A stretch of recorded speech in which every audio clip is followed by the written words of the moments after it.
انہیں زوبی فال کے دریا میں 3 غوطے دوں گا اور میرے خیال میں یہی سزا ان کے لیے کافی ہوگی۔ اس کے بعد تمہارے بارے میں فیصلہ کیا جائے گا، ذبح کر دو۔ شمشیر حلق پھاڑ کر چیخا اور تینوں لڑاکوں نے خوفناک انداز میں تالوت پر حملہ کر دیا۔ تالوت نے انہیں جھکائی دی اور وہ آپس میں ایک دوسرے سے ٹکرا گئے۔ بمشکل تمام وہ تینوں خود کو زخمی ہونے سے بچا سکے تھے۔ میں سمجھ گیا تالوت اگر چاہتا تو اس کے ایک اشارے پر وہ تینوں برہنہ ہو سکتے تھے۔ ان کے چاقو ان کے ہاتھوں سے نکل کر ایک دوسرے کے جسم میں پیوست ہو سکتے تھے، لیکن وہ انسانوں کے اسی انداز میں لڑنا چاہتا تھا تاکہ کوئی اس کی شخصیت پر شک نہ کر سکے۔ لڑاکے سنبھلے اور اس بار انہوں نے بڑی مہارت سے حملہ کیا تھا، لیکن اس بار تالوت نے انہیں جھکائی نہیں دی بلکہ اس نے ان تینوں کو دبوچ لیا۔ وہ تینوں اس کے بازوؤں کے شکنجے میں جکڑ گئے اور بری طرح زور لگانے لگے۔ افراتفری کا عالم تھا، اس لیے کسی نے تالوت کے اچانک لمبے ہو جانے والے ہاتھوں پر توجہ نہیں دی تھی، ورنہ 3 آدمیوں کو بیک وقت جکڑ لینا ممکن نہیں تھا۔ تالوت کے ہاتھ غیر معمولی طور پر لمبے ہو گئے تھے اور ان کی گرفت میں بھنچے ہوئے لڑاکوں کے چہرے سرخ ہو گئے تھے۔ ان کی آنکھیں نکلی پڑ رہی تھیں اور ان کے انداز سے بدحواسی ظاہر ہو رہی تھی۔ اپنے اپنے چاقو پھینک دو ورنہ تمہاری پسلیاں چور چور ہو جائیں گی، تالوت نے گراتے ہوئے کہا، اور لڑاکے سہمی ہوئی نگاہوں سے شمشیر کو دیکھنے لگے۔ ٹکڑے کر دو، پلٹ کر ہاتھ مارو، شمشیر نے دانت پیستے ہوئے کہا، اور پھر اس نے اپنا پستول نکال کر اس کا رخ تالوت کی طرف کر دیا۔ لیکن اس وقت میں خاموش نہیں رہ سکتا تھا۔ میں نے پھرتی سے شمشیر کے پستول پر ہاتھ ڈال دیا اور پھر میرا گھنسا شمشیر کے جبڑے پر پڑا۔ شمشیر کسی گینڈے کی طرح مضبوط تھا، لیکن مجھے اپنی یادداشت پر ہمیشہ شرمندگی ہوتی تھی۔ مجھے اس وقت بھی یاد نہیں تھا کہ میری رگوں میں تالوت کا مہیا کیا ہوا شربت فولاد دوڑ رہا ہے۔ وہ تو جب میرے گھونسے نے عجیب تماشا دکھایا تب مجھے یاد آیا۔ شمشیر کا جبڑا اپنی جگہ سے کھسک گیا تھا اور وہ کروٹ کے بل نیچے گرا تھا۔ میں نے اس کا پستول اٹھایا اور پوری قوت سے پانی کی طرف اچھال دیا۔ شمشیر کے حواس گم تھے، ممکن ہے 2-4 دانت ٹوٹ گئے ہوں۔ اس ایک گھونسے نے ہی اسے خراب پوزیشن کا احساس دلا دیا تھا، چنانچہ اس نے فوری طور پر اٹھنے کی کوشش نہیں کی۔ دوسری طرف عادل نے تینوں لڑاکوں کو ادموا کر دیا تھا۔ ان کے چاقو ان کے ہاتھوں سے نکل کر نیچے گر پڑے تھے اور اب ان کے منہ سے کراہیں نکل رہی تھیں۔ چھوڑ دو، خدا کے لیے چھوڑ دو، ایڈگر نے بمشکل کہا۔ ایک شرط پر، تالوت نے جواب دیا۔ تم لوگ اپنے کپڑے اتار کر پانی میں 3 غوطے لگاؤ گے؟ ہم لگائیں گے، وہ تینوں بیک وقت بولے، اور تالوت نے گرفت ڈھیلی کر دی۔ پھر اس نے ان تینوں کی طرف دیکھا، وہ جھوم رہے تھے اور گہری گہری سانسیں لے رہے تھے۔ شمشیر اٹھ کھڑا ہوا تھا، وہ بے بسی سے ہاتھ مل رہا تھا۔ ہیلو ڈیئر مکلارنس، آؤ، عادل نے اسے چیلنج کیا اور شمشیر دانت پیس کر رہ گیا۔ میرا ہاتھ ابھی تک اس کے ہوش خراب کیے ہوئے تھا اور اس میں کوئی نیا خطرہ مول لینے کی ہمت نہیں تھی۔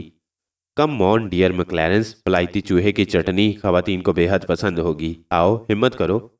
تالوت پھر بولا اور شمشیر خاموشی سے اپنے گھوڑے کی طرف بڑھ گیا۔ اس نے گھوڑے کی رکاب پر پاؤں رکھا اور وزن ڈال کر اس پر چڑھنے کی کوشش کی، لیکن اچانک رکاب ٹوٹ گئی اور ایک بار پھر اسے زمین چاٹنا پڑی۔ گھوڑا الف ہو کر دور ہٹ گیا تھا۔ ایسے نہیں بھاگ سکو گے پیارے بندر، تالوت نے پھر کہا، اور اس بار شمشیر کسی بھینسے کی طرح اس کی طرف لپکا۔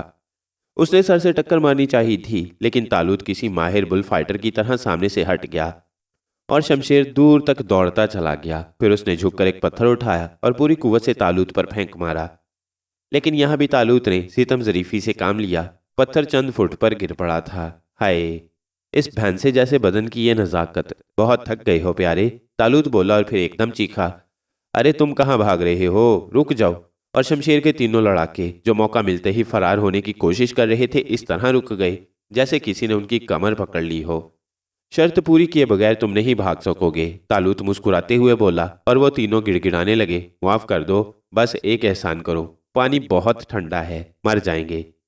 لڑکیوں کے منہ حیرت سے کھل گئے تھے۔ انہیں شاید ان سانڈوں سے اس بزدلی کی توقع نہیں تھی۔ ان کے پاس پستول موجود تھے، لیکن اب شاید وہ پستول نکالنے کی ہمت بھی نہیں رکھتے تھے۔ تب پھر دوسری شرط پوری کرنا ہوگی، تالوت نے ایک گہری سانس لے کر کہا۔ معاف کر دو شہزادے صاحب، بس ایک بار معاف کر دو، وہ گڑ گڑائے۔ معاف کر دوں گا، لیکن دوسری شرط یہ ہے کہ اپنے اپنے پاؤں سے جوتے اتار کر شمشیر الدولہ کی کھوپڑی پر 5 رسید کر دو، جلدی کرو، ورنہ میں تمہیں اٹھا کر پانی میں پھینک دوں گا۔ تالوت ان کی طرف بڑھا، لیکن ان کے قریب پہنچنے سے پہلے ہی وہ جھکے اور اپنے اپنے جوتے اتارنے لگے۔ کمینوں، ذلیلوں، کتوں، تم میرے جوتے لگاؤ گے؟ شمشیر الدولہ دھاڑا، مجبوری ہے باس، پانی بہت ٹھنڈا ہے، ہم مرنا نہیں چاہتے، ایڈگر نے کہا۔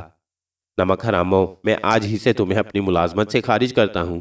ہم محنت مزدوری کر لیں گے باس، مگر پانی بہت ٹھنڈا ہے۔ وہ ایک جوتا پکڑے آگے بڑھے اور پھر شمشیر دیوانہ ہو گیا، اور اس کے بعد ایک دلچسپ ہنگامہ شروع ہو گیا۔ شمشیر اب طالوت سے یا مجھ سے تو بھیڑنے کی ہمت نہیں کر سکتا تھا، لیکن وہ اپنے آدمیوں پر گھونسے برسا رہا تھا اور وہ لوگ اس کے جوتے لگانے میں کوشاں تھے۔ طالوت نے صرف 5 جوتوں کے لیے کہا تھا، لیکن اب بات بگڑ گئی تھی۔ شمشیر ان پر گھونسے برسا رہا تھا اور وہ جوتے، ایسی حالت میں گنتی کسے یاد رہتی ہے؟ طالوت ہاتھ جھاڑتا ہوا سیمی کے پاس پہنچ گیا تھا۔ کیسا لگ رہا ہے سیمی؟ بہت عمدہ عادل بھائی، اس کمبخت نے مجھے زندہ درگور کر دیا تھا، سیمی نفرت سے بولی، اور دوسری لڑکیاں حیرت سے اس کا منہ تکنے لگیں۔ لڑائی زور و شور سے جاری تھی۔ تب طالوت نے سیمی سے کہا، کیا خیال ہے سیمی، ان لوگوں کو لڑنے دیں، ہم واپس چلیں؟ چلیے۔ سیمی بھی بہت زیادہ موڈ میں تھی۔ چنانچہ ہم واپس اپنی گاڑی کی طرف چل پڑے۔ سیمی کا چہرہ گلنار ہو رہا تھا۔ احسان کی موجودگی سے اس پر ایک انبساط کی کیفیت طاری تھی۔ اسے اب شمشیر یا اس کے ساتھیوں کی کوئی پرواہ نہیں رہ گئی تھی۔ راستے میں کہے ابلتے رہے۔ سب لوگ اس دلچسپ جنگ پر تبصرہ کر رہے تھے۔ اللہ عادل صاحب، جب ان کمبختوں نے آپ پر چاقوں سے حملہ کیا تو میرا تو دم رکتے رکتے رہ گیا، لیکن آپ پتہ نہیں آدمی ہیں یا جن، آپ نے انہیں چوہوں کی طرح دبوچ لیا تھا، روحی نے کہا۔ اور سائم صاحب کے ایک ہاتھ کے بعد شمشیر بہادر نے دور ہی دور رہنے میں عافیت سمجھی۔ اس کے بعد وہ کسی کی ہمت پر قریب آنے کے لیے تیار نہیں تھے۔ میں ہی رہ گیا۔ یارو تم لوگ اسے پکڑ لیتے تو ایک آدھ ہاتھ میں بھی جھاڑ دیتا، ویسے تو میرے اندر ہمت نہیں تھی، احسان نے کہا، اور سب ہنس پڑے۔ آپ بھی چھپے رستم ہوں گے حسام بھائی، آخر بھائی تو ان دونوں کے ہی ہیں۔ نصرت بولی، بھائی ضرور ہوں، رستم نہیں، اعتراف کرتا ہوں، لیکن اب ہوگا کیا؟ انکل کو کیا جواب دیں گے؟ روحی نے پریشانی سے کہا۔ سیدھی سی بات ہے، ابو سے شمشیر کی شکایت کریں گے، انہوں نے اپنے لڑاکوں کی مدد سے ہم لوگوں کو پریشان کرنے کی کوشش کی تھی، کیا تم لوگ اس کی گواہی نہیں دو گی؟ یقیناً دیں گے، دونوں لڑکیاں بیک وقت بولیں۔ پھر مجبوری تھی، سائم بھائی اور عادل بھائی اور حسام صاحب کو بولنا پڑا۔ کیا یہ لوگ ہماری بے عزتی برداشت کر لیتے؟ ہرگز نہیں، طالوت جلدی سے بولا۔ اور ایک بار پھر سب ہنس پڑے۔ گاڑیاں محل کے قریب پہنچ رہی تھیں۔ محل میں ہم لوگ گاڑیوں سے اترے۔ ہم نے ملازموں سے نواب صاحب کے بارے میں پوچھا اور پتہ چلا کہ نواب صاحب اندر موجود ہیں۔ ہم لوگ تو اپنے کمروں میں جا رہے ہیں، تم اپنا کام شروع کر دو، طالوت نے کہا، اور لڑکیوں نے گردن ہلا دی۔ اور پھر ہم اپنے کمروں کی طرف چل پڑے۔ ہم نے لباس تبدیل کیے۔ احسان کسی قدر پریشان نظر آ رہا تھا۔ کیوں؟ آپ کو کیا ہوا؟ طالوت نے اسے گھورتے ہوئے کہا۔ یہ شمشیر کوئی ہنگامہ نہ کھڑا کر دے، بات بہت آگے بڑھ گئی ہے، احسان نے کہا۔ آپ لحاف اوڑھ کر مسہری پر لیٹ جائیے، کوئی آئے تو منہ ڈھک لیجئے، سب ٹھیک ہو جائے گا۔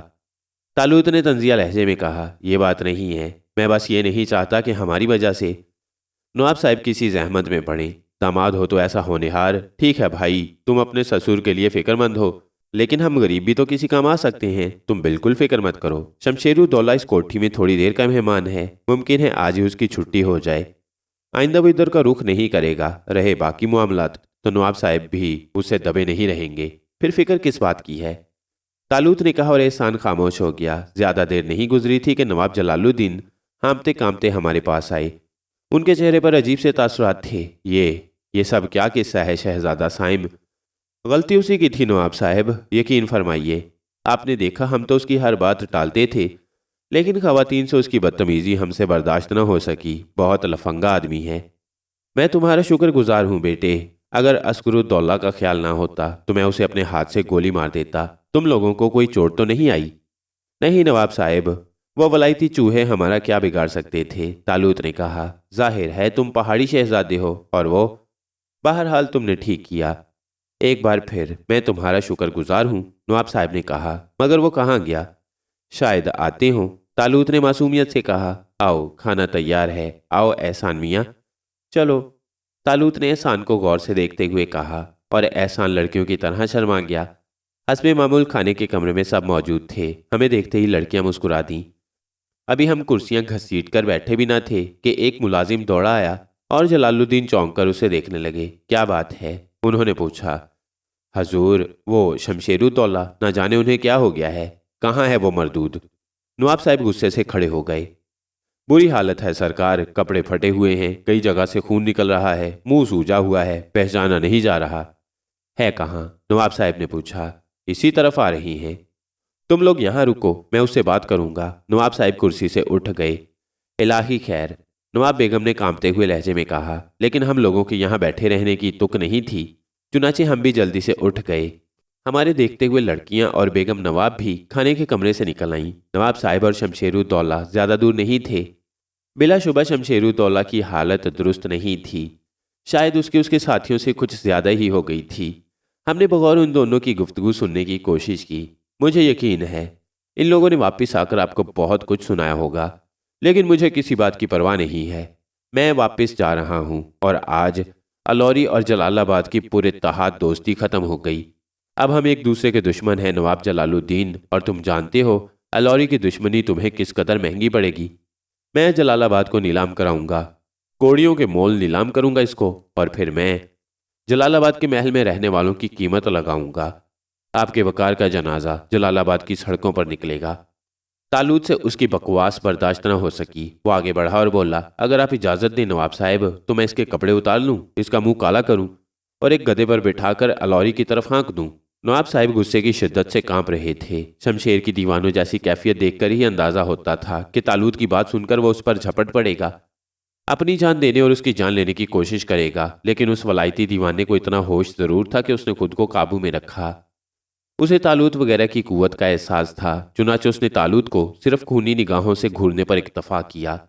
شمشیر، اصغر الدولہ کے ناخلف، تو جلال آباد میں مہمان ہے۔ اگر تو مہمان نہ ہوتا تو شاید میں سب سے پہلے تمہاری زبان گدی سے نکلوا لیتا، اور پھر غصے کی شدت سے نواب صاحب کے منہ سے الفاظ نہ نکل سکے۔ بہتر یہی ہے شمشیر کہ تم اپنی منحوس صورت لے کر 10 منٹ کے اندر محل اور تھوڑی دیر کے اندر جلال آباد چھوڑ دو۔ ہم نے تمہارا چیلنج قبول کر لیا ہے، اور ہاں، ہماری وہ پیشکش برقرار ہے۔ جلال آباد کو نیلام کرانے کے خواب کسی پاگل خانے میں جا کر ضرور پورے کر لینا۔ ہاں، الوری کا خریدار میں موجود ہوں۔ میں الوری کو ماں اس کے محل کے مکینوں کے خریدنے کو تیار ہوں، اور اگر تم بھی ان میں شامل ہوئے شمشیر تو میں تمہیں گھوڑوں کی مالش کرنے پر ملازم رکھوں گا۔ بلا شبہ تمہاری حیثیت اس سے زیادہ نہیں ہے، اور اب میں نے وقت کی گنتی شروع کر دی ہے اور 50 سیکنڈ گزر چکے ہیں، ٹھیک 10 منٹ، جاؤ۔ اچانک طالوت دھاڑا اور شمشیر کئی قدم پیچھے ہٹ گیا، اور پھر وہ ایک دم پلٹ پڑا اور اپنے کمرے کی طرف چلا گیا۔ طالوت نے وہاں کھڑے ہوئے ملازموں کی طرف دیکھا اور بولا، کھانے کے کمرے میں ہمیں اس کے چلے جانے کی اطلاع دو۔ آئیے نواب صاحب۔ اس نے نواب صاحب کا بازو پکڑ لیا، اور نواب صاحب نے اس کے ساتھ اندر آنے میں کوئی اعتراض نہیں کیا۔ کھانا شروع کریں اور اسے ذہن سے نکال دیں، طویل زندگی ہے، ہمیں ہر قسم کے اچھے برے لوگوں سے سابقہ پڑتا ہے۔ میرا خیال ہے اس کی حیثیت کا احساس دلا دیا گیا ہے۔ نواب صاحب نے خاموشی سے کھانا شروع کر دیا۔ ان کی کیفیت کچھ عجیب سی ہو گئی تھی۔ بہرحال کھانے کے دوران کوئی کچھ نہ بولا اور خاموشی سے کھانا ختم ہو گیا۔ کھانے کے بعد سب لوگ اٹھ گئے اور کھانے کے کمرے سے نکل آئے۔ نواب صاحب نے ان لوگوں سے اجازت مانگی، میں ذرا آرام کرنا چاہتا ہوں، میں 1 گھنٹے کے بعد آپ کے پاس حاضر ہو سکتا ہوں نواب صاحب؟ طالوت نے پوچھا۔ نواب صاحب نے عجیب سی نگاہوں سے اسے دیکھا۔ انتہائی ضروری گفتگو کرنی ہے، میں انتظار کروں گا، نواب صاحب نے بھرائی ہوئی آواز میں کہا اور ایک طرف چل پڑے۔ میں، احسان اور طالوت اپنے کمروں کی طرف چل پڑے۔ راستے میں میں نے ایک ملازم سے پوچھا، شمشیر الدولہ چلا گیا؟ جی شہزادے صاحب۔ اس کے ساتھی تو نہیں آئے؟ جی نہیں، ملازموں نے جواب دیا، اور ہم گردن ہلا کر آگے بڑھ گئے۔ معلوم ہوتا ہے شمشیر الدولہ کے تینوں جاں بازوں نے اس کا ساتھ چھوڑ دیا ہے۔ ظاہر ہے ساتھ دینے کا سوال ہی پیدا نہیں ہوتا تھا۔ بہرحال اب زیادہ وقت برباد کرنا مناسب نہیں ہے۔ نواب صاحب ذہنی طور پر سخت پریشان ہیں۔ ہاں، ان کی کیفیت عجیب سی ہے، احسان نے کہا۔ پرواہ مت کرو، 1 گھنٹے کے بعد سب ٹھیک ہو جائے گا۔ کیا کریں گے عادل بھائی؟ احسان نے پوچھا۔ دیکھا سائم کیسا بے حیا بھائی ہے، سسرال والوں کے تذکرے سے ذرا بھی نہیں شرماتا۔ چلو اپنے کمرے میں جاؤ، ورنہ منہ پر پھٹکار برسنے لگے گی، طالوت نے کہا، اور احسان ہنستا ہوا اپنے کمرے میں چلا گیا۔ ہم دونوں اپنے کمرے میں واپس آ گئے تھے۔ طالوت نے اندر سے دروازہ بند کر لیا تھا، پھر اس نے ایک گہری سانس لے کر میری طرف دیکھا۔ کیا خیال ہے؟ اس نے متفکرانہ انداز میں میری طرف دیکھا۔ کیا مطلب؟ نواب کی حالت ٹھیک نہیں ہے، شمشیر سے معاملہ ختم ہو گیا ہے، اب نواب کو اپنی عزت کی پڑ گئی ہے۔ ایسا نہ ہو کہ ذہنی انتشار میں وہ کوئی غلط قدم اٹھا بیٹھے، ہم نے بھی صرف وعدہ ہی کیا ہے۔ ہاں یہ تو ہے، بہرحال میں نے اسے 1 گھنٹے کی مہلت تو لے ہی لی ہے۔ میرا خیال ہے اب وقت برباد کرنا بے سود ہے، اس کا کام ختم کر لیا جائے، طالوت نے کہا، اور پھر بائیں سمت رخ کر کے آواز دی، راسم، اور پراسرار غلام حاضر ہو گیا۔ کاغذات لے آئیے، حاضر ہیں شہزادہ حضور۔ راسم نے ایک باکس تالوت کے سامنے رکھ دیا۔ تمہیں یقین ہے کہ یہ کاغذات مکمل ہیں؟ ان کے علاوہ تو کچھ اور نہیں رہ گیا؟ کوئی بھی ایسا نشان جس سے اندازہ ہو کہ نواب جلال الدین کسی بھی طرح الوری کے مقروض ہیں؟ بالکل نہیں آقا، اب الوری میں کچھ نہیں رہ گیا، راسم نے جواب دیا۔ ٹھیک ہے راسم، اب ہمیں اس رقم کی ضرورت ہے جو نواب جلال الدین پر نکلتی ہے، اسے کرنسی کی شکل میں یہاں ڈھیر کر دو۔ جو حکم شہزادہ حضور، راسم نے گردن جھکائی اور پھر وہ نگاہوں سے غائب ہو گیا۔ تالوت مسکراتے ہوئے میری طرف دیکھ رہا تھا اور میں دم بخود تھا۔ مجھے تالوت پر رشک آ رہا تھا۔ کیسا صاحب اختیار ہے یہ شخص، دنیا کی ضرورتیں اس کے لیے کس قدر آسان ہیں۔ کاش میری دنیا کے لوگ بھی اسی طرح مطمئن ہوتے، کاش یہ زندگی ان کے لیے اس قدر کٹھن نہ ہوتی۔ تب یہ دنیا ایک خوبصورت پھول کی مانند ہوتی، ایک مہکتا ہوا پھول، ہر چہرے پر دمک ہوتی۔ غربت ذہن پر آگندہ کرتی ہے، حادثات ہوتے ہیں، جرائم ہوتے ہیں، نہ جانے کیا کیا ہوتا ہے۔ ہر انسان کی ضروریات پوری ہونے لگیں تو نفسا نفسی کی یہ زندگی محبت کے پھول بکھیر سکتی ہے۔ میں یہ نہیں کہتا کہ ہر انسان کو ایک تالوت مل جائے یا ہر انسان راسم کی طرح سب کچھ حاصل کر سکے۔ انسانی جد و جہد باقی رہے، لوگ محنت کریں اور اپنی ضروریات پوری کر لیں، کوئی زندگی گزارنے کے لیے پریشان نہ رہے۔ کاش کاش۔ تو قبلہ و کعبہ بھائی صاحب، میرا مطلب ہے شہزادہ سائم، ہم نواب صاحب کے پاس چلیں؟ چلو، لیکن کیا ہم یہ کاغذات دیکھیں؟ نہ دیکھنا بہتر ہے، کسی کے رازوں سے واقف ہونے سے کیا فائدہ۔ ٹھیک ہے چلو، میں نے کہا۔ تالوت نے کاغذات کا مقفل صندوق بغل میں دبایا اور میرے ساتھ باہر نکل آیا۔ ہم دونوں نواب صاحب کے کمرے کی طرف چل پڑے اور تھوڑی دیر بعد ہم ان کے کمرے کے دروازے پر دستک دے رہے تھے۔ بیگم نواب نے دروازہ کھولا، ان کے چہرے پر ہوائیاں اڑ رہی تھیں، گالوں پر آنسوؤں کی لکیریں نمایاں تھیں، جنہیں شاید انہوں نے جلدی میں پہنچا تھا۔ ہم دونوں کو دیکھ کر وہ جھجکیں، لیکن یہ حقیقت ہے کہ ان لوگوں نے ہمارے خلوص پر پورا بھروسہ کر لیا تھا اور ہم پر اپنوں ہی کی طرح بھروسہ کرتے تھے۔ بیگم نواب صرف ایک لمحے الجھیں، پھر رو پڑیں اور سسکتے ہوئے بولیں، آؤ میرے بچوں، ان کی حالت بہت خراب ہے، تم بھی ہمارا تماشا دیکھ لو۔ وہ دروازے کے قریب سے ہٹ گئیں اور ہم دونوں اندر داخل ہو گئے۔ دروازہ بند کر دیں امی حضور، تالوت نے کہا اور بیگم صاحبہ نے دروازہ بند کر دیا۔ نواب صاحب ایک مسیری پر بے حال پڑے تھے، ان کا سانس دھونکنی کی طرح چل رہا تھا۔ ہم دونوں ان کے قریب پہنچ گئے۔ تالوت نے مجھے اشارہ کیا، وہ میری قوت تقریر سے آگاہ تھا، چنانچہ میں نواب صاحب کی مسیری کی پٹی پر بیٹھ گیا۔ تو آپ کو ابھی تک ہمارے اوپر یقین نہیں آیا نواب صاحب؟ میں نے سنجیدگی سے کہا۔ نواب صاحب نے ڈبڈبائی آنکھوں سے میری طرف دیکھا اور پھر محبت سے میرا ہاتھ پکڑ لیا۔ یہ بات نہیں ہے بیٹے، یہ بات نہیں ہے، انہوں نے پھنسی پھنسی آواز میں کہا۔ میں آپ سے کوئی معذرت نہیں چاہتا، میں جانتا ہوں کہ آپ اس قدر پریشان کیوں ہیں۔ یقیناً آپ سوچ رہے ہوں گے کہ اب شمشیر یہاں سے چلا گیا ہے، وہ الوری جا کر اصغر الدولہ کو پوری تفصیل بتائے گا۔ اصغر الدولہ آپ کے کتنے ہی دوست صحیح، لیکن وہ بیٹے کے طرفدار ہوں گے اور اس کا انتقام لینے کے لیے آپ کو پریشان کریں گے۔ یہی بات ہے۔ نواب صاحب نے گہری گہری سانس لے کر گردن ہلاتے ہوئے کہا، ٹھیک ہے، براہ کرم اٹھ کر بیٹھیے۔ امی حضور، آپ بھی تشریف رکھیے۔ اتفاق سے آپ یہاں موجود ہیں اور آپ اسی قدر پریشان ہوں گی جس قدر نواب صاحب۔ ہم آپ سے جدا نہیں ہیں نواب صاحب۔ کیا امی حضور بھی ہماری پیشکش سے واقف ہیں؟ ہاں، یہ میری پریشانی میں برابر کی شریک ہے، نواب صاحب نے کہا اور سہارا لے کر اٹھ گئے۔ تو نواب صاحب، یہ وہ صندوقچہ ہے جس میں آپ کے وہ کاغذات موجود ہیں جن میں آپ پر قرض کی تفصیل ہے؟ ہیں؟ نواب صاحب اچھل پڑے، یہ تمہیں کہاں سے ملا؟ انہوں نے جھپٹ کر صندوقچہ اپنے قبضے میں کر لیا۔ منگوایا گیا ہے، براہ کرم اس کی تفصیل نہ معلوم کریں۔ کیا آپ اسے پہچانتے ہیں؟ بخوبی، اصغر الدولہ نے اس میں ہی میرے کاغذات رکھے تھے۔ تب براہ کرم آپ اسے کھول کر دیکھ لیں، تالوت نے کہا اور پھر اس نے چٹکی سے صندوقچے کا تالا کھول دیا۔ نواب جلال الدین نے بے صبری سے صندوقچہ کھولا اور اس میں سے ایک ایک دستاویز نکال کر دیکھنے لگے۔ ان کی حالت پاگلوں کی مانند تھی، ہونٹ خشک تھے اور وہ آنکھیں مل مل کر کاغذوں کو پوری مضبوطی سے پکڑ پکڑ کر یقین کر رہے تھے کہ یہ انہی کے کاغذات ہیں۔ خود بیگم نواب بھی پھٹی پھٹی آنکھوں سے ان کاغذات کو دیکھ رہی تھیں۔ نواب صاحب کی حالت اعتدال پر آتی جا رہی تھی۔ اس وقت وہ اپنی حیثیت بھول گئے تھے اور بچوں کی طرح خوش نظر آ رہے تھے۔ ہم دونوں خاموشی سے انہیں دیکھتے رہے اور پھر نواب صاحب نے آخری کاغذ بھی دیکھ لیا۔ اس کے بعد وہ ہماری طرف متوجہ ہو کر بولے، یہ کہاں سے آ گیا؟ خدا کے لیے مجھے بتاؤ تو صحیح، یہ کاغذات کہاں سے آ گئے؟ ان کے علاوہ اور کچھ بھی ہے اصغر الدولہ کے پاس؟ تالوت نے ان کی بات کا جواب دیے بغیر پوچھا۔ کچھ بھی نہیں، اب تو کچھ بھی نہیں ہے، میری حیثیت انہی کاغذات میں پوشیدہ ہے۔ اگر اصغرالدولہ کبھی آپ پر حرف زنی کرتا تو انہی کاغذات کے ذریعے نا؟ ہاں، اب تو اس کے پاس میرے خلاف کچھ بھی نہیں ہے، تب براہ کرم انہیں مجھے دے دیجئے، تالوت نے کہا، اور نواب صاحب نے صندوقچہ تالوت کے ہاتھ میں پکڑا دیا۔ تالوت اسے لیے آتش دان کے نزدیک پہنچ گیا اور پھر اس نے پورا صندوقچہ آتش دان میں ڈال دیا۔ نواب صاحب کے چہرے پر سرخی آ گئی، اس کی آنکھیں موتیوں کی مانند چمکنے لگیں۔ وہ مسرت سے ہاتھ مل رہے تھے۔ جب صندوقچہ اور کاغذات جل کر راکھ ہو گیا تو انہوں نے مسرت سے بھرپور لہجے میں کہا، خدا کے لیے اب تو بتا دو یہ کہاں سے آیا؟ یہ ہماری اپنی کوشش تھی نواب صاحب، اصغرالدولہ کے خزانے سے یہ صندوقچہ ہم نے چالاکی سے منگوا لیا۔ اب وہ آپ کا کچھ نہیں بگاڑ سکتا، یعنی قانونی طور پر یہ بات ختم ہو چکی ہے کہ جلال آباد پر الوری کا قرض ہے، لیکن آپ کے تعلقات بھی ہیں، دوستی بھی ہے۔ شمشیر اس قابل نہیں تھا کہ آپ سیمی کا ہاتھ اس کے ہاتھ میں دیتے، چنانچہ آپ نے اسے ٹھکرا دیا۔ آپ اسے برداشت نہیں کر سکے۔ اب اصغرالدولہ بیٹے کی بے عزتی سے کتنے ہی سیکھ پا ہوں، آپ کا تو کچھ نہیں بگاڑ سکتے، یعنی وہ کسی سے یہ کہنے کے قابل نہیں ہے کہ آپ پر کچھ ہے۔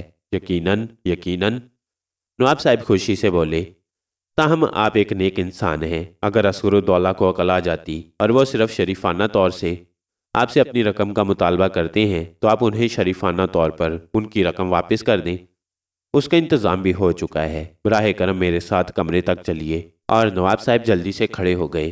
بے بس انسان تمام نوابی بھول گیا ہے، میں نے دل میں سوچا، ورنہ کیا کروفر تھے اور اس کی قیمت سیمی تھی، ایک حسین، نیک اور معصوم لڑکی۔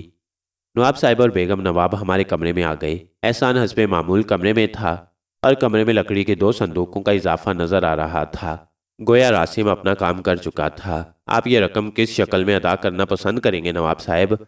تالوت نے پوچھا۔ کسی بھی شکل میں، میرا خیال ہے کرنسی مناسب رہے گی۔ پوری رقم کس قدر بنتی ہے؟ غالباً 9 کروڑ۔ نواب صاحب کی آواز میں لرزش تھی۔ تالوت نے آگے بڑھ کر صندوقوں کے ڈھکنے اٹھا دیے۔ کرنسی نوٹ صندوقوں میں چنے ہوئے تھے۔ نواب صاحب نے آنکھیں بند کر لیں۔ بیگم نواب نے بھی دل پر ہاتھ رکھ لیا تھا۔ تو نواب صاحب، آپ یہ رقم اصغرالدولہ کو دے دیں، تفریحاً ان کے کاغذات بھی طلب کریں، اور اگر وہ شرمندہ ہو تو کہہ دیں کہ بہرحال وہ آپ کے دوست ہیں، کاغذات وہ خود ضائع کر دیں، یہ ان کے رویے پر ہے۔ براہ کرم ان صندوقوں کو اپنے خزانے میں پہنچا دیں۔ مگر میرے بچوں، میں تمہیں اس عنایت کا بدل کیسے دے سکتا ہوں؟ میں تمہارے لیے کیا کروں گا؟ آپ ہم سے ایک وعدہ کر چکے ہیں نواب صاحب۔ وہ وعدہ اپنی جگہ، تمہارے کہنے سے میں سیمی کا ہاتھ کسی کے ہاتھ میں بھی دے سکتا ہوں۔ حسام، میرا مطلب ہے احسان تو چیز ہی دوسری ہے، لیکن اس کے باوجود میں اس وعدے کی بات نہیں کر رہا نواب صاحب۔ سیمی جیسی پیاری بہن کے لیے تو کائنات کی ساری دولت بھی کم ہے۔ میں اس وعدے کی بات کر رہا ہوں جو آپ نے ہمیں بیٹا سمجھنے کا کیا تھا۔ میرے خدا، اگر تو نے آسمان سے یہ فرشتے بھیجے ہیں تو میں تیری ثنا کیسے کروں؟ نواب صاحب کی آواز رند گئی اور وہ زارو کی طرح رونے لگے۔ بیگم نواب نے بھی دوپٹہ آنکھوں پر رکھ لیا تھا۔ تالوت پریشان نگاہوں سے میری طرف دیکھنے لگا۔ خود میری سمجھ میں نہیں آ رہا تھا کہ کیسے ان دونوں کو خاموش کروں۔ تب نواب صاحب نے دونوں ہاتھ پھیلائے اور ہمیں اپنے بازو میں بھینچ لیا۔ خدا کر کے نواب صاحب اور بیگم نواب اعتدال پر آئے۔ انتہائی خفیہ طریقے سے صندوق خزانے میں پہنچا دیے گئے۔ اس روز شام کی چائے پر مزہ آ گیا، دلوں پر سے بوجھ ہٹ گئے تھے۔ نواب صاحب چہک رہے تھے اور تو اور بیگم نواب بھی بات بات پر ہنس رہی تھیں۔ ان دونوں کو خوش دیکھ کر سیمی بھی خوش تھی، البتہ کبھی کبھی اس کی آنکھوں میں الجھن تیرنے لگتی تھی۔ نصرت اور روحی احسان کو دیکھ رہی تھیں جو باقاعدہ شرمانے کی کوشش کر رہا تھا۔ بھائی بیگم، نواب صاحب نے بیگم نواب کو مخاطب کیا، جی، بہت دنوں سے اس گھر میں کوئی تقریب نہیں ہوئی ہے، میرا خیال ہے اب کچھ ہو جانا چاہیے۔ سیمی کی سالگرہ بھی قریب ہے چچا نواب، نصرت بول پڑی۔ ہاں، ارے کتنے دن باقی ہیں؟ صرف 1 ہفتہ۔ کمال ہے، اور ہمارے علم میں بھی یہ بات نہیں لائی گئی، نواب صاحب بولے۔ جس طرح یہ سالگرہ ہوتی ہے وہ انتظامات تو ہو رہی ہیں، بیگم نواب نے کہا۔ نہیں بھائی، یہ بات اچھی ہوئی، اس بار ہم اس سالگرہ کو ایک یادگار حیثیت دیں گے۔ ہمیں اس میں کچھ اور بھی اعلانات کرنے ہیں۔ وہ کیا چچا نواب؟ اس بار روحی نے پوچھا۔ ابھی نہیں بتایا جا سکتا۔ ہاں، ان میں سے ایک تو یہ سمجھ لو کہ اس ولایتی ریچھ کے فرار کا اعلان بھی کیا جائے گا اور بتا دیا جائے گا کہ اس کی اصل جگہ چڑیا گھر تھی، وہ غلطی سے یہاں گھس آیا تھا۔ میری مراد شمشیر سے ہے۔ روحی، نصرت اور سیمی تینوں منہ پھاڑ کر رہ گئی تھیں۔ بس، باقی پروگرام سگہ راز میں ہے، نواب صاحب خوشی کے عالم میں بولے۔ بیگم نواب بھی مسکرا رہی تھیں، ان کی پیار بھری نظریں بار بار احسان پر پڑ رہی تھیں۔ اور احسان اسے محسوس کر کے بیوقوفوں کی طرح شرما رہا تھا۔ چنانچہ یہ دلچسپ شام کہکہوں میں گزر گئی، پھر رات آئی اور کھانے پر کہکہے ابلتے رہے۔ کھانے ہی کی میز پر طالوت نے ایک اور چکر چلا دیا۔ اس نے نواب صاحب کو مخاطب کرتے ہوئے کہا، شہزادہ حسام کو جلال آباد کچھ اس قدر پسند آیا ہے نواب صاحب کہ ہماری لاکھ کوششوں کے باوجود یہ اسے چھوڑنے پر رضامند نہیں ہے۔ ان کا خیال یہاں مستقل آباد ہونے کا ہے۔ بہرحال بھائی کی ضد ہے، اس لیے پوری کرنی ہے۔ اس سلسلے میں آپ کی مدد بھی درکار ہے۔ او ہاں کہو، میں کیا کر سکتا ہوں؟ نواب صاحب نے کہا، جلال آباد کے کسی خوبصورت علاقے میں اتنی زمین درکار ہے جہاں حسام کا جھونپڑا بن جائے۔ میں چاہتا ہوں کہ شادیہ سے مزدور بلا کر جلد از جلد یہ مکان تعمیر کر دیا جائے۔ میں اسے شادیہ کی طرز پر ہی تعمیر کرانا چاہتا ہوں تاکہ یہ ہماری یادگار رہے۔ تو آپ مجھے یہ زمین عنایت فرما دیں۔ پورے جلال آباد کو چاروں طرف سے دیکھ لو، جو جگہ پسند ہے وہاں تعمیر شروع کرا دو۔ مجھ سے پوچھنے کی کیا ضرورت ہے؟ بس اجازت لینا تھی، طالوت نے کہا اور میں اسے دیکھنے لگا۔ طالوت سنجیدہ تھا اور ظاہر ہے یہ اس کے لیے مشکل کام نہیں تھا۔ اس کے بعد وہ خاموش ہو گیا۔ کافی دیر تک محفل میں کہکہے گونجتے رہے۔ آج کا رنگ ہی نرالا تھا۔ سیمی بھی بول رہی تھی، بیگم صاحبہ بھی خوش تھیں اور نواب جلال الدین، انہیں تو گویا نئی زندگی مل گئی تھی۔ پھر سب اپنے کمروں میں آ گئے۔ احسان بھی ہمارے ساتھ ہی تھا۔ چنانچہ طالوت نے اسے دیکھتے ہوئے کہا، جاؤ میاں جاؤ، ہم تمہاری شادی کی بات کریں گے، بزرگوں کے درمیان نہیں بیٹھتے۔ آپ نے مکان کا کیا چکر چلایا ہے عادل بھائی؟ وہ بھی تمہاری شادی کے ضمن میں آتا ہے، اس لیے اس پر بولنے کی اجازت نہیں ہے، طالوت نے کہا اور احسان ہنسنے لگا۔ اب میں کہہ بھی کیا سکتا ہوں؟ کسی بھی بات پر تکلف کے الفاظ کہنے پر شرم آتی ہے۔ پھر جاؤ اپنے کمرے میں جا کر شرماؤ، طالوت نے کہا اور احسان ہنستا ہوا باہر نکل گیا۔ اس کے جانے کے بعد طالوت نے دروازہ بند کر لیا اور پھر کسی فکر مند ماں کی طرح میرے پاس آ کر بیٹھ گیا۔ احسان کا ایک مکان ضرور ہونا چاہیے عارف، اس نے کہا۔ ہاں وہ بھی ہو جائے تو کیا حرج ہے؟ ہو جائے کیا، ہونا ضروری ہے۔ پھر فکر مند کیوں ہوں؟ یار اس قصے کو جلد از جلد نمٹانا چاہتا ہوں۔ مکان تو ایک رات میں بھی تعمیر ہو سکتا ہے، لیکن پھر ان لوگوں پر ہماری کلئی کھل جائے گی۔ یہ لوگ کسی طور اس قدر جلد تعمیر کو تسلیم نہیں کریں گے، یہ بھی درست ہے۔ پھر کیا کیا جائے؟ پہلے یہ بتاؤ اس کے لیے کون سی جگہ منتخب کی جائے؟ زوبی فال کا علاقہ بے حد خوبصورت جگہ ہے۔ مکان بھی اپنی مرضی کے مطابق بنواؤ گے؟ ظاہر ہے۔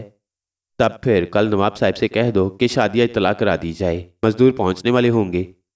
اب یہ خطرہ تھوڑا بہت تو مول لینا ہوگا، کئی باتیں ایسی ہو چکی ہیں، مثلاً بھائی الوری کے خزانے سے نکل آنے والے کاغذات، اتنی دولت کا ایک دم آ جانا، جبکہ شادیہ کے دوسرے لوگوں کو واپس کیا جا چکا ہے۔ نواب صاحب نے خوشی کی زیادتی کی وجہ سے یہ سب کچھ نہیں سوچا ہے۔ جس وقت سوچیں گے انہیں شدید حیرت ہوگی۔ ہاں ہونی تو چاہیے، لیکن نہ ہو تو بہتر ہے۔ بہرحال ٹھیک ہے یار، ہمیں کون سی زندگی گزارنی ہے؟ ہمارے جانے کے بعد وہ جو کچھ سوچیں، ہمیں کیا؟ کل سے کام شروع کرا دیا جائے گا۔ اور تم جانتے ہو کہ نواب صاحب سالگرہ میں کیا چکر چلا رہی ہیں؟ کیا؟ میرا خیال ہے احسان اور سیمی کے رشتے کا اعلان کریں گے۔ ٹھیک ہے، ہو جائے تو اچھا ہے، یہاں سے جلد از جلد فرصت ملے۔ واقعی یہاں بہت دن ہو گئے ہیں، اور اب تو وہ ابو الہول بھی فرار ہو گیا ہے۔ دیکھنا یہ ہے کہ کیا گل کھلاتا ہے، طالوت نے کہا اور اسی وقت دروازے پر دستک سنائی دی۔ کیوں پریشان کر رہے ہو احسان؟ ہم ابھی تک تمہاری شادی کی بات چیت کر رہی ہیں، میں نے کہا اور باہر خاموشی چھا گئی۔ پھر سیمی کی آواز سنائی دی، دروازہ کھولیے سائم بھائی، میں سیمی ہوں۔ اوہ، طالوت نے گردن ہلائی اور میں نے آگے بڑھ کر دروازہ کھول دیا۔ تشریف لائیے، میں ایک گہری سانس لے کر بولا اور سیمی ہنستی ہوئی اندر آ گئی۔ کیا گفتگو ہو رہی ہے؟ وہ بے تکلفی سے ایک کرسی پر بیٹھ گئی۔ تمہارے شرمانے والی، طالوت نے کہا۔ آپ مجھے بھگانا چاہتے ہیں عادل بھائی؟ سیمی نے ٹھنکتے ہوئے کہا۔ جی نہیں، فرمائیے کیسے تشریف لائیں؟ طالوت بولا، میں جاننا چاہتی ہوں کہ آج اچانک ہمارے گھر میں زندگی کیسے لوٹ آئی؟ سیمی نے کہا۔ زندگی سے معلوم کیجیے، طالوت نے کہا۔ وہ بھی خاموشی سے مسکرائی جا رہی ہے، کچھ بتاتی نہیں، سیمی نے کہا۔ کان پکڑ کر 2 تھپڑ لگا دیں، ٹھیک ہو جائے گی۔ پلیز سائم بھائی، آپ نہیں جانتے کہ آج مجھے کیا مل گیا ہے۔ ابو کے چہرے کی اس مسکراہٹ پر میں 100 بار مرنے کے لیے تیار ہوں۔ مجھے اس کی وجہ معلوم ہو جائے تو بڑی شکر گزار ہوں گی، سیمی نے لجاجت سے کہا۔ تو سنیے سیمی صاحبہ، آج سے آپ ہمیشہ کے لیے شمشیر کے چنگل سے آزاد ہو گئی ہیں۔ نواب صاحب کی جس قدر الجھنیں تھی دور ہو گئی ہیں، اور اب سالگرہ کی تقریب میں آپ کی شادی احسان کے ساتھ ہونے کا اعلان کر دیا جائے گا، اور ہم آپ کے سسرال کے لیے زوبی فال کا انتخاب کر رہی ہیں۔ وہاں آپ کے لیے کالی شان مکان کی تعمیر کل سے شروع ہو جائے گی۔ اور کچھ؟ واللہ عادل بھائی، سمی سچ مچ شرما گئی، لیکن وہ اٹھ کر گئی نہیں تھی۔ کئی منٹ کے بعد اس نے گردن اٹھائی۔ ہاں ہاں، اب تم شکریہ کے الفاظ کہہ کر مجھے بے وقوف بناؤ۔ میں کہتا ہوں اپنی شادی کی خبر سن کر تو بھاگ جاؤ، دوپٹہ بھی منہ میں دبانا چاہیے، مگر تم… عادل بھائی، سیمی نے گردن جھکاتے ہوئے کہا، ارے میرا تمہارا سسرال کا رشتہ بھی تو ہے، ٹھہرو احسان کو بلاتا ہوں، تالوت نے اٹھتے ہوئے کہا، اور سیمی جلدی سے اٹھ کر ہنستی ہوئی باہر بھاگ گئی۔ تالوت نے جھپٹ کر دروازہ بند کر دیا تھا، پھر وہ دروازے سے ٹک کر گہری گہری سانسیں لینے لگا۔ مجھے اس کی اداکاری پر ہنسی آ رہی تھی۔ دوسری صبح حسب توقع تھی، سب خوش و خرم تھے۔ سیمی ہم دونوں کی طرف دیکھتی تو اس کے ہونٹوں پر مسکراہٹ دوڑ جاتی۔ نواب صاحب بھی خواب کی سی کیفیت میں تھے۔ ناشتے پر ہی تالوت نے نواب صاحب سے اجازت مانگی۔ میں حسام میاں کے مکان کی تعمیر کے سلسلے میں ضروری انتظامات کرنا چاہتا ہوں نواب صاحب، اس لیے آج کے دن مجھے اجازت درکار ہے۔ او، جگہ کا انتخاب کرنا ہے؟ نواب صاحب نے پوچھا۔ جگہ کا انتخاب تو کر لیا، زوبی فال کا علاقہ آج سے ممنوع قرار دیا جائے گا۔ میں شادیہ کے محکمہ تعمیر کو اطلاع بھجوا رہا ہوں، ضروری سامان بھی وہیں سے آئے گا اور مزدور وغیرہ بھی۔ شادیہ کی تعمیرات کے بارے میں سن کر آپ حیران رہ جائیں گے۔ ہمارے تیز رفتار معمار ہفتوں میں مکان تعمیر کر دیتے ہیں اور وہ ہر طرح مکمل ہوتا ہے۔ میرا خیال ہے یہاں بھی زیادہ وقت نہیں لگے گا۔ خوب، جس قدر حیرت انگیز تم لوگ ہو، میرا خیال ہے شادیہ کے تمام لوگ ویسے ہی ہوں گے۔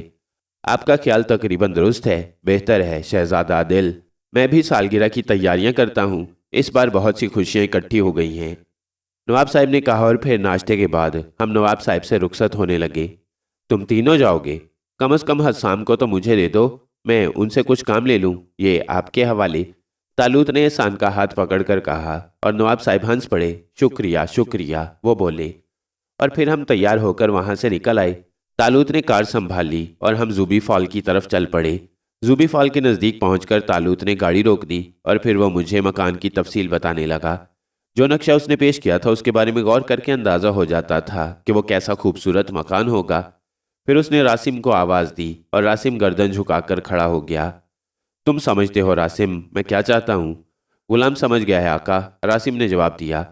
بس تو سب سے پہلے اس علاقے کے گرد دیواریں کھڑی کر دو تاکہ کسی کو اندر کا حال نہ معلوم ہو سکے، اس کے بعد کام درست کر دو۔ جو حکم آقا، راسم نے بدستور گردن جھکاتے ہوئے کہا۔ اور کوئی خاص بات؟ کوئی خاص بات نہیں آقا، آپ کی تلاش بدستور جاری ہے۔ ویسے اعلیٰ حضرت کا خیال ہے کہ اب آپ کو آزاد چھوڑ دیا جائے، آپ دنیا دیکھ لیں اور آپ کا دل بھر جائے تو خود ہی واپس آ جائیں گے۔ ٹھیک ہے، میرا خیال ہے یہ عقلمندانہ فیصلہ ہے، بہرحال دیکھا جائے گا، تالوت نے کہا، اور پھر اس کے اشارے پر راسم نگاہوں سے اوجھل ہو گیا۔ راسم نے اپنا کام شروع کر دیا تھا، ہر کام قاعدے سے ہو رہا تھا۔ شاید اس گفتگو کے تیسرے دن ہی زوبی فال کے ایک عظیم الشان علاقے میں بلند و بالا دیواریں نظر آنے لگی تھیں، جن کے دوسری طرف کا حال کسی کو معلوم نہیں تھا۔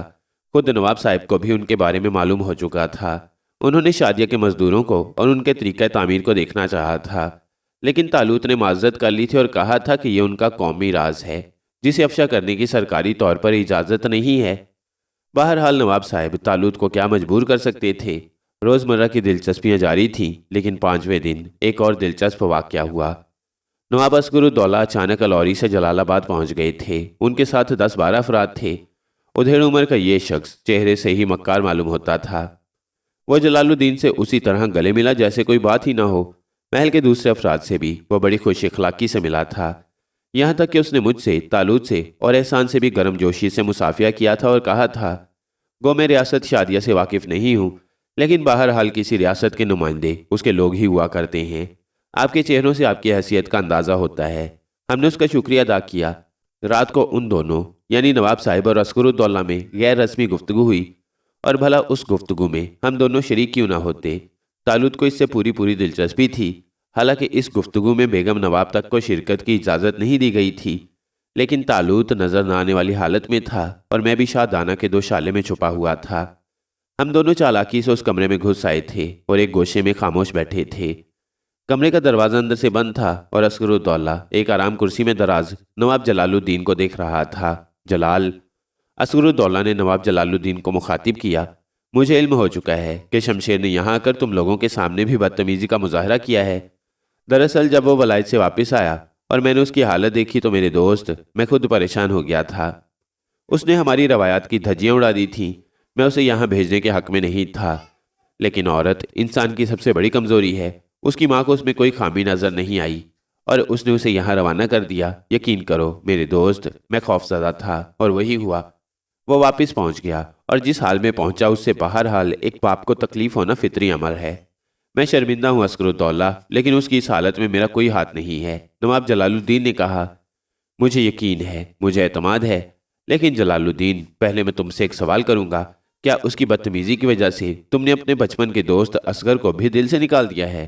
ایسی کوئی بات نہیں ہے عسکرالدولہ، جلال الدین بولے۔ مجھے یقین تھا میرے دوست، اور اسی لیے میں سیدھا تمہارے پاس چلا آیا۔ جلال الدین، تم جانتے ہو میری ایک ہی اولاد ہے۔ شمشیر سے میری بہت سی توقعات وابستہ ہیں۔ وہ ولایت کے ماحول میں ضرور رنگ گیا ہے، لیکن قصور اس کا بھی نہیں ہے۔ ہم نے ہی اسے وہ ماحول دیا تھا، اور ہاں، اس کی تربیت کا کوئی بندوبست بھی نہیں کیا تھا۔ ہمیں چاہیے تھا کہ ہم ایسے چند لوگوں کو اس کے ساتھ رکھتے جو اسے ہمارے اقدار کا احساس دلائے رکھتے اور اسے الوری یاد رہتا۔ لیکن تم اس بات سے بھی انکار نہیں کر سکتے جلال الدین کہ شمشیر ہمیشہ کا خراب نہیں ہے۔ ماحول کے اس وقتی اثر نے اسے بے وقوف بنا دیا ہے۔ اب اسے ہماری شفقت کی ضرورت ہے۔ ہم اسے سنبھال سکتے ہیں جلال الدین، اور یہ ذمہ داری صرف میرے اوپر عائد نہیں ہوتی، تم بھی اس کے پابند ہو۔ جلال الدین تیکھی نگاہوں سے عسکرالدولہ کو دیکھنے لگا، لیکن عسکرالدولہ کے چہرے کی مکاری کچھ اور بڑھ گئی تھی، کیونکہ تمہاری بیٹی کا مستقبل بھی اسی سے وابستہ ہے۔ اگر وہ یہاں سے بھی بدل ہو گیا تو بڑی پیچیدگیاں ہو سکتی ہیں۔ عسکرالدولہ کاروباری گفتگو پر آیا۔ پیچیدگیوں سے آپ کی کیا مراد ہے عسکرالدولہ؟ نواب صاحب کے لہجے میں اعتماد تھا۔ تم انہیں سمجھتے ہو جلال الدین، مجھ سے کیوں کہلوانا چاہتے ہو؟ ہمارے تمہارے مابین ایک سمجھوتا ہوا تھا۔ جب تمہارے اوپر مالی مشکلات کا دباؤ پڑ گیا تو میں نے تمہاری مدد کی تھی، لیکن یہ مداد مشروط تھی، یعنی تم جلال آباد کی تمام تر حیثیت اپنی بیٹی سیمی کو دے دو گے۔ بظاہر وہ جہیز ہوگا، لیکن دراصل ہماری دوستی بھی ہے، اس لیے میں ایسا کوئی لفظ نہیں کہنا چاہتا جو اس دوستی میں رخنہ انداز ہو۔ تم بکواس کرتے ہو عسکرالدولہ، میں نے ایسی کوئی شرط نہیں مانی تھی۔ نواب صاحب بگڑ گئے۔ الفاظ دوسرے تھے، لیکن مفہوم، کیا تم اسے انکار کرو گے؟ عسکرالدولہ نے مسکراتے ہوئے کہا، لیکن عسکرالدولہ، شمشیر اب اس معیار سے انتہائی درجے گر گیا ہے جو میں اپنی بیٹی کے شوہر کے لیے متعین کر چکا ہوں۔ میں اور میری بیٹی اسے کسی طور قبول نہیں کر سکتے۔ میں تمہیں مجبور نہیں کروں گا جلال الدین، یہ تو خوشی کے سودے ہیں۔ شمشیر اب خود اس کے لیے تیار نہیں ہے، لیکن میں سمجھتا ہوں عسکرالدولہ تم کیا کہنا چاہتے ہو۔ میں تمہارے قرض کی ادائیگی کے لیے تیار ہوں، جلال الدین نے بھی مسکراتے ہوئے کہا، اور عسکرالدولہ اچھل پڑا۔ کیا مطلب؟ یعنی کہ کیا مطلب؟ میں نے جو کچھ کہا ہے اس کا وہی مطلب ہے عسکرالدولہ۔ کیا قرض کے کاغذات تم اپنے ساتھ لائے ہو؟ کاغذات؟ مگر ان کی کیا ضرورت تھی؟ عسکرالدولہ کسی قدر بوکھلا گیا تھا۔ اس کا خیال تھا کہ اس کے سخت رویے سے جلال الدین اس کے قدموں میں آ گرے گا، لیکن جلال الدین کے تو تیور ہی دوسرے تھے۔ رہی کاغذات کی بات تو ناممکن تھا کہ عسکرالدولہ جیسے چھچھورے آدمی نے بغیر کاغذات کا جائزہ لیے یہاں آنے کی کوشش کی ہو، اور اسے معلوم ہو چکا تھا کہ کاغذات اب اس کے قبضے میں نہیں ہیں۔ کیوں؟ اگر میں شمشیرالدولہ سے سیمی کی شادی نہ کروں تو کیا تم اپنا قرض وصول نہیں کرو گے؟ نواب صاحب بدستور مسکراتے ہوئے بولے، قرض ایک الگ حیثیت رکھتا ہے جلال الدین، ہماری دوستی بھی تو ہے۔ سوچ لو عسکرالدولہ، کیا کہہ رہے ہو؟ پہلی بات درست تھی، یا جو اب کہہ رہے ہو وہ درست ہے؟ ابھی چند منٹ قبل ہی تم شرط کا تذکرہ کر چکے ہو۔ اور عسکرالدولہ کو پسینے چھوٹ گئے۔ وہ ہونکوں کی طرح جلال الدین کی شکل دیکھ رہا تھا، لیکن پھر وہ جلد ہی سنبھل گیا اور نئے پینترے بدلنے لگا۔ اس نے گہری سانس لے کر کہا، تم میری ایک بات کا جواب دو جلال الدین، خوب سوچ سمجھ کر۔ میں حاضر ہوں عسکرالدولہ۔ کیا تم کسی بھی حیثیت میں شمشیر کو داماد نہیں بنا سکتے؟ اس چھچھورے اور ذلیل لڑکے کو اب جلال آباد میں قدم رکھنے کی بھی اجازت نہیں دے سکتا۔ آپ داماد بنانے کی بات کر رہی ہیں، اس کے انجام سے واقف ہو؟ عسکرالدولہ نے کہا، واقف ہونا چاہتا ہوں۔ جلال الدین زہریلے لہجے میں بولے، میں تم سے اپنی رقم کا مطالبہ کروں گا، اور اس کا تخمینہ 9 کروڑ تک پہنچتا ہے۔ مجھے علم ہے، کیا تم ادا کر سکو گے؟ تم مطالبہ کرو، اس کے بعد سوچوں گا، جلال الدین نے کہا۔ کیا مطلب؟ عسکرالدولہ کے حساب پھر جواب دینے لگے، میں یہی معلوم کرنا چاہتا ہوں عسکرالدولہ، کیا تم قرض کے کاغذات ساتھ لائے ہو؟ اگر لائے ہو تو حساب کرو اور اپنی رقم لے لو۔ شمشیر کا سلسلہ ہمیشہ کے لیے ختم ہو گیا ہے، اب ایسی کوئی بات نہیں ہوگی۔ اگر کاغذات نہیں لائے ہو تو منگوا لو یا وہاں جا کر بھیج دو۔ عسکرالدولہ کا سانس پھول رہا تھا، اس کی حالت بگڑ گئی تھی۔ پھر اس نے ڈوبی ہوئی آواز میں کہا، جلال الدین، کاغذات کہیں گم ہو گئے ہیں، وہ اب میرے پاس نہیں رہے ہیں۔ کاغذات کی غیر موجودگی میں تمہارا قرض کیسے ادا کر سکتا ہوں عسکرالدولہ؟ نواب جلال الدین بولے۔ میں برباد ہو جاؤں گا جلال الدین، میں خودکشی کر لوں گا۔ خود الوری کی مالی حالت زیادہ درست نہیں ہے، میں نے جلال آباد کے بھروسے پر بہت سے قرضے لے رکھے ہیں، الوری بک جائے گا۔ عسکرالدولہ نے کانپتے ہوئے کہا، ایسی صورت میں تم میری دوستی آزما سکتے ہو عسکرالدولہ۔ شمشیر اگر فطرتاً ٹھیک ہوتا تو میں خوشی سے سیمی کو اس کے حوالے کر دیتا، لیکن وہ راستے سے بھٹک چکا ہے۔ میری دعا ہے کہ وہ صحیح راستے پر آ جائے اور تمہارے دل کی ٹھنڈک بنے۔ رہی اس قرض کی بات جو میں نے تم سے لے لیا ہے، تو کاغذات کی غیر موجودگی میں بھی اسے ادا کرنے کو تیار ہوں، تم اسے لے کر جا سکتے ہو۔ عسکرالدولہ نے گردن جھکا دی، اب اس کے پاس کہنے کے لیے کچھ نہیں رہ گیا تھا، اور دوسرے دن صبح ناشتے کے بعد عسکرالدولہ روانہ ہو گیا۔ نوٹوں سے بھرے ہوئے باکس وہ اپنے ساتھ لے گیا تھا، اور اس طرح یہ مسئلہ بھی حل ہو گیا تھا۔ نواب جلال الدین گویا پھر سے جوان ہو گئے تھے، ان کے چہرے کی چند جھریاں بالکل غائب ہو گئی تھیں، یہاں تک کہ وہ دن آ گیا جب سیمی کی سالگرہ تھی۔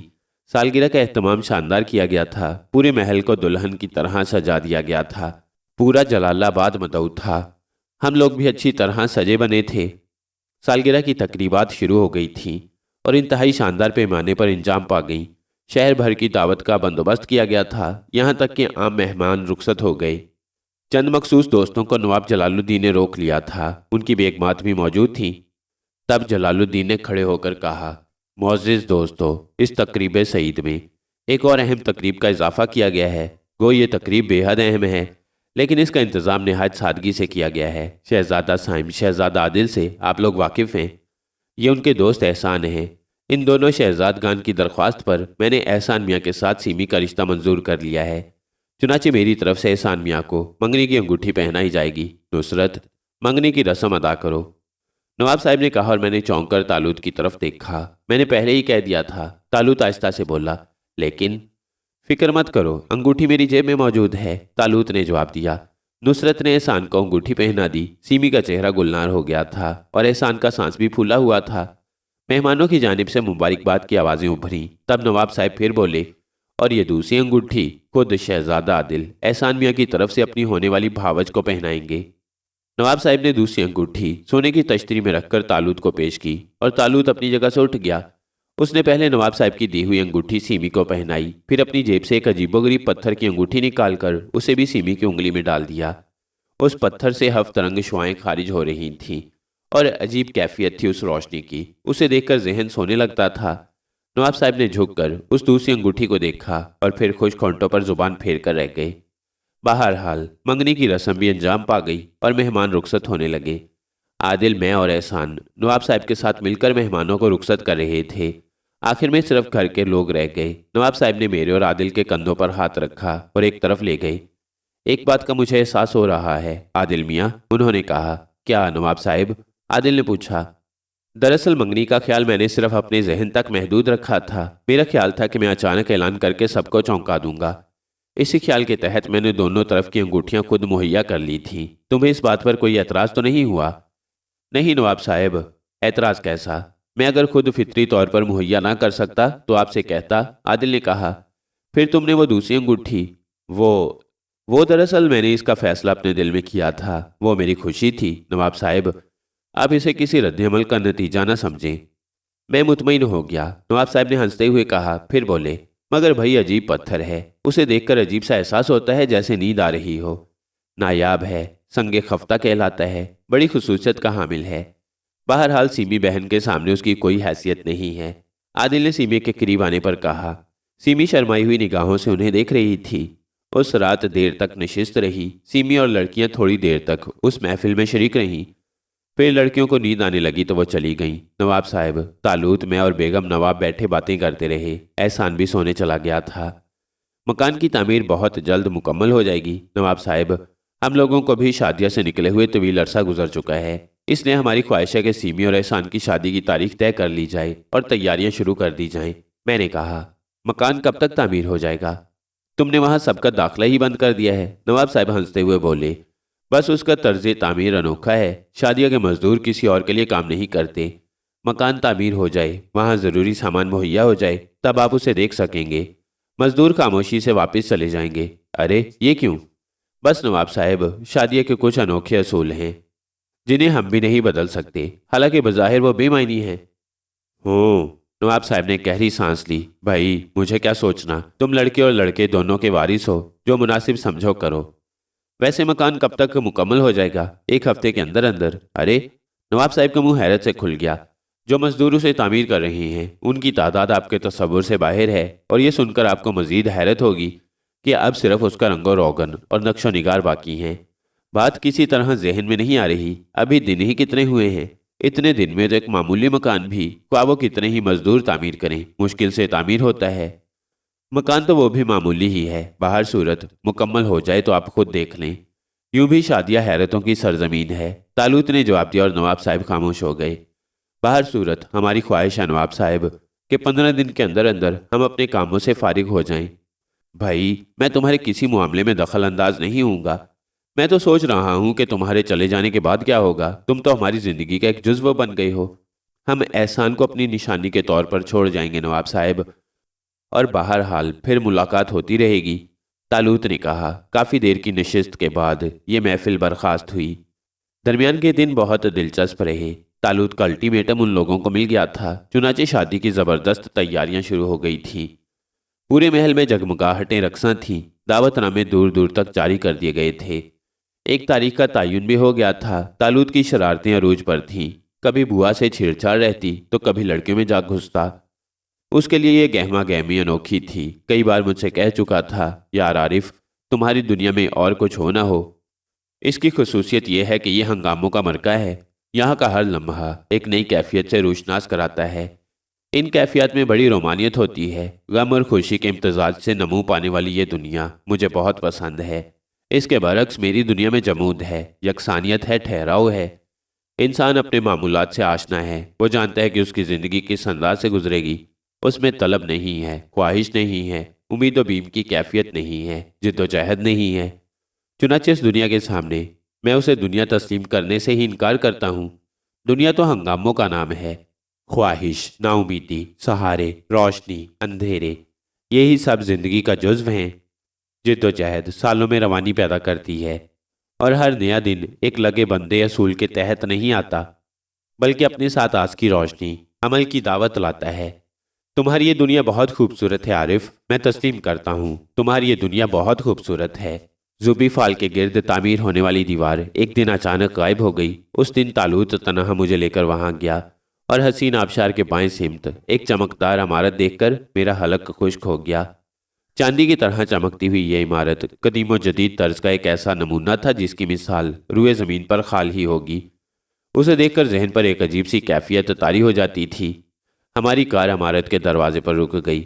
پوری عمارت خالی تھی، ایک بھی متنفس موجود نہیں تھا، لیکن خودکار دروازہ نہ جانے کون سے میکانزم کے تحت کھل گیا اور کار اندر داخل ہو گئی۔ دو رویہ سبزہ لگا ہوا تھا۔ طالوت نے عقل سے کام لیا تھا، ورنہ یہاں تو درخت بھی نظر آ سکتے تھے جو پھلوں سے لدے ہوتے اور پھول بھی کھلے ہوتے، لیکن پھر انسانی عقل اسے حقیقت تسلیم کرنے سے انکار کر دیتی، اور شاید لوگ خوف سے ادھر کا رخ بھی نہ کرتے، اس لیے اس نے صرف پودے لگوانے پر ہی اکتفا کی تھی۔ پورٹیکو کے بعد حسین ٹائلوں کا ایک بہت بڑا چبوترا تھا، جس کے بعد صدر دروازہ شروع ہوتا تھا، اور یہاں بھی وہی خودکار میکانزم تھا، اور پھر صدر دروازے کے بعد پرانے طرز کا ایک ہال جہاں سونے کے فانوس لٹکے ہوئے تھے۔ اعلیٰ پائے کے قالین سے فرش ڈھکا ہوا تھا، دروازوں میں سونے چاندی کی خوبصورت کیلیں لگی ہوئی تھیں۔ پوری عمارت دیکھنے کے لیے تو ایک پورا دن درکار تھا۔ جو کچھ دیکھا تھا اسے دیکھ کر ہی عقل دنگ رہ گئی تھی۔ میں ایک کلرک اس محل کی زندگی کا تصور بھی نہیں کر سکتا تھا، حالانکہ میں اس کا دوست تھا، ایسا دوست جس کے مشورے پر وہ سب کچھ کر سکتا تھا۔ لیکن نہ جانے قدرت نے کیوں میرے دل کو بھی ایک صبر دے دیا تھا۔ مجھے سیر چشمی عطا کر دی گئی تھی۔ میں نے ایک بار بھی نہ سوچا کہ کاش یہ سب کچھ میرے لیے ہوتا۔ کیا خیال ہے عارف، کسی چیز کی کمی محسوس ہوتی ہے؟ طالوت نے پوچھا۔ نہیں، میں نے گھٹی ہوئی آواز میں کہا۔ میرا خیال ہے اسے کچھ دولت بھی دے دیں تاکہ وہ پرسکون زندگی گزار سکے۔ یار وہ بہت عظیم انسان ہے۔ مایوسی کے عالم میں بھی اس نے لڑکی سے فائدہ اٹھانا مناسب نہیں سمجھا، اور وہ لڑکی والدین کے وقار کے لیے اس نے اسے زندگی بھر کے لیے قبول کر لیا، جس کے سائے سے بھی اسے نفرت تھی۔